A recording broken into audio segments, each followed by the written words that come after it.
Good morning and welcome to Cross Currents, our weekly forum for dissecting the critical issues of our time. Today, we delve into a question that strikes at the heart of modern democracy. Should social media platforms be held responsible for election interference? This issue has become increasingly significant as digital platforms reshape how we receive information and engage in political discourse. The potential for these powerful tools to be misused during electoral processes is a concern that demands thorough examination. Joining us to unpack this complex topic are two distinguished experts. Dr. Evelyn Reed, a renowned digital ethicist, argues for greater platform accountability, and Mark Chen, a respected technology analyst and advocate for digital rights, urges a more cautious approach. We'll begin with opening statements from each of our guests, followed by 2 rounds of moderated discussion and rebuttals, and conclude with their closing remarks. Our aim is to foster a comprehensive understanding of the arguments on both sides. Thank you, Alex. It's a pleasure to be here. Social media platforms have undeniably connected the world in unprecedented ways, fostering communication and access to information on a global scale. However, this connectivity comes with significant risks, particularly when we consider the sanctity of our democratic processes. The very architecture of these platforms, driven by algorithms designed for engagement and extensive data collection, creates vulnerabilities. These vulnerabilities are actively exploited for election interference. We've seen how misinformation and disinformation can be disseminated with alarming speed and reach, far outpacing traditional media's capacity to debunk it. The evidence of past election interference facilitated through these platforms is substantial, and its impact on voter perception and behavior cannot be understated. We're not talking about isolated incidents, but coordinated campaigns, deliberately designed to manipulate public opinion. There's a fundamental moral imperative at play here. Platforms that wield such immense influence over public discourse cannot feign neutrality or claim to be mere conduits of information. They are active shapers of the informational landscape, whether they choose to acknowledge it or not. With such power comes an undeniable responsibility to ensure their tools are not weaponized against the very democracies they operate within. This isn't about stifling innovation, it's about responsible stewardship of powerful societal tools. Therefore, I advocate for greater transparency in how content is amplified and targeted. We need more proactive measures to identify and mitigate coordinated, inauthentic behavior, such as bot networks and foreign influence operations. And crucially, robust accountability frameworks must be established to ensure these platforms take their role in safeguarding elections seriously. This includes clear consequences for inaction or insufficient effort in addressing known vectors of interference. The health of our democracies depends on it. Thank you, Alex and Dr. Reed. I certainly agree that election interference is a grave problem, and social media's role in it deserves careful scrutiny. No one wants to see democratic processes undermined by malicious actors, regardless of the medium. However, I am deeply concerned about the implications of making social media platforms the primary arbiters of truth, or the enforcers of what constitutes acceptable political speech, especially concerning election-related content. Placing too much responsibility on these private entities to police content can lead us down a very slippery slope. Who ultimately decides what qualifies as interference or harmful content? Where do we draw the line between protecting elections and suppressing legitimate, albeit perhaps controversial, viewpoints? There's a significant risk that such pressures could result in biased censorship, inadvertently or deliberately silencing dissenting voices or opposition groups. This could disproportionately affect smaller organizations or individuals who lack the resources to challenge takedowns. We must remember that while these platforms host public discourse, they are fundamentally private companies. Granting them quasi-governmental powers to regulate speech, particularly political speech, is fraught with peril for free expression and democratic principles. Furthermore, The practical challenges of monitoring and moderating the sheer volume of global content in real time are immense. Expecting perfect accuracy and fairness across countless languages and cultural contexts is unrealistic and could lead to significant collateral damage to free speech. Instead of focusing solely on platform responsibility for content moderation, I believe a more effective and sustainable approach involves empowering users. This means enhancing media literacy and critical thinking skills so individuals can better discern credible information from manipulation. We should also ensure clear legal frameworks address genuinely illegal content, like direct incitement to violence or defamation, which have existing legal remedies. And finally, we must demand greater platform transparency regarding their content promotion algorithms and moderation policies, rather than making them judge, jury, and executioner of online speech. Thank you both for those insightful opening statements. Dr. Reed, you've compellingly highlighted the power of algorithms and the potential for misuse. Mark, you've raised valid concerns about free speech and the dangers of platform overreach. This brings us to a crucial juncture. How do we effectively balance the urgent need to prevent malicious manipulation of our electoral processes with the fundamental protection of legitimate expression? This is especially challenging when the intent or truthfulness of a piece of content can be highly ambiguous or hotly contested. That's the central challenge, Alex. It's crucial to clarify that the goal isn't to suppress legitimate political debate or silence unpopular opinions. The focus must be on curbing coordinated, inauthentic behavior and demonstrably false narratives specifically designed to deceive voters and undermine electoral integrity. This means shifting the emphasis from simply evaluating individual pieces of content in isolation to identifying patterns of malicious behavior. For instance, are we seeing networks of automated accounts, bots, amplifying specific messages, or foreign state-sponsored actors systematically spreading divisive propaganda? Detecting and disrupting such campaigns is less about judging the quote truth of every post and more about identifying manipulation tactics. Moreover, to address concerns about fairness and overreach, there must be robust, independent oversight mechanisms. Clear, accessible appeal processes for any content removal or account suspension are also vital. This ensures that decisions are not made in an opaque, unilateral manner by the platforms themselves, but are subject to review, providing a necessary check on their power while still addressing harmful activities. Dr. Reed's point about focusing on behavior rather than solely on content is well taken, and it's an approach many platforms are already attempting to implement with varying degrees of success.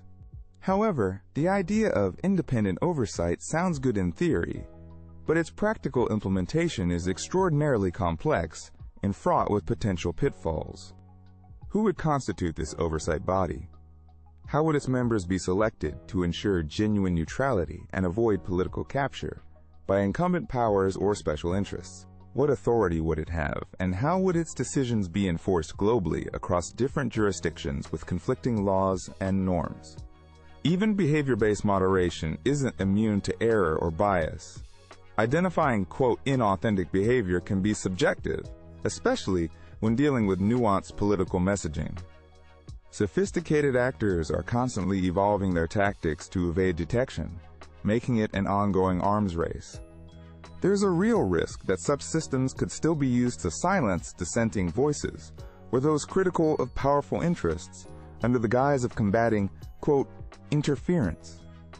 Ultimately, while reducing inauthentic behavior is important, I maintain that empowering users through comprehensive media literacy education and fostering critical thinking skills is a more democratic and sustainable long-term solution.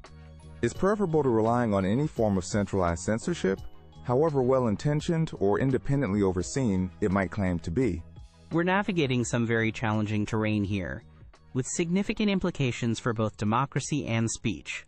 Considering the global nature of these social media platforms and the widely varying definitions of what constitutes election interference or even harmful speech across different countries and legal jurisdictions, Mark, What do you see as the primary practical challenges for platforms in attempting to implement any consistent global policy in this area? And Dr. Reed, if platforms were indeed to shoulder more responsibility as you advocate, how could such profound global challenges and inconsistencies be realistically addressed? The practical challenges are immense, Alex, almost dizzying when you consider the scale.